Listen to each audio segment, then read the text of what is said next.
Day 7. That's a whole week you've dedicated to your self-care.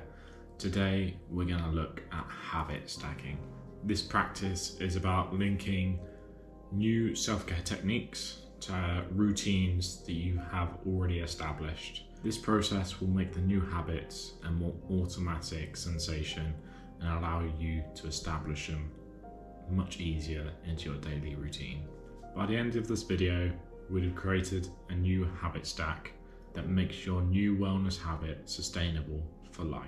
For this practice, you'll need a pen and paper, which I've got right in front of me, a quiet space for you to have time to think, and around 5 to 10 minutes for you to think about the habits that you already have established. We're going to identify the habits that you already do automatically, things you do every day without even thinking about them. Then we're going to stack new wellness habits onto these old ones that you have already got. This is the secret to sustainable change. Habit stacking is a simple principle. New habits are much easier to sustain when they're attached to already pre-established habits. You're piggybacking on routines you already have. For example, as soon as I wake up, I will have a glass of water and I will follow that by 3 deep breaths. Or whilst I'm cooking, I'll sing along. A simple habit. You might not see it as self-care, but it is to me. You don't have to remember them, they just happen. First, identify the habits you already have. These are what we'll refer to as your anchor habits. Things you do every single day without even thinking about them. So, take your pen or your pencil and note them down. These can be things such as cleaning your teeth, making a tea or coffee in the morning, eating breakfast. These are a few examples of routines you may have already established, but for most people, there'll be a lot more than just those. Now, look at this list you've created.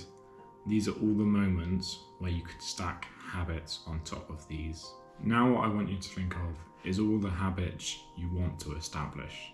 So this can be things such as breathing, gentle movement, journaling, meditation, an exercise routine, anything creative you want to do, intention setting, gratitude, any of the previous day's stuff we've done. They're all viable options for us to choose to stack on top of our already existing routines. What I'd suggest is 2 to 3 habits that you genuinely want to do, not habits you think you should do, habits you actually want to do. Now, match your wellness habits that you want to do with one of your anchor items. This is what we call habit stacks.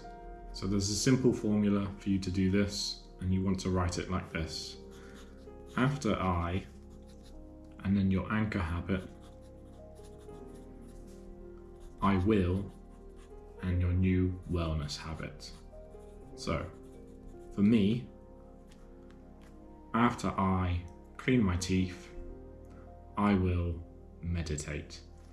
That's an example of a potential habit stack. Look for habits which are going to work well together. So, like I just used my example, try and use something that you can fit in at a good time. So for me, I wouldn't want to meditate after my dinner, for example.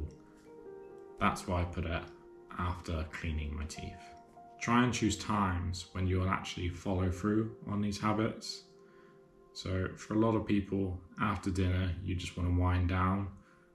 You're not exactly going to want to start something new. So I'd avoid the evening habits, but this is personal preference. Now we want to refine these habits that we've created.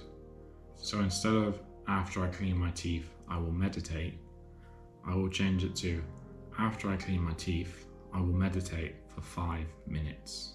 Or instead of after breakfast, I will exercise, it would be after breakfast, I will exercise for 25 minutes. Just a couple of examples for you. Specific is powerful and small is sustainable. The point of this is not to change your life completely, is to make small changes that you can sustain over the long term. This is how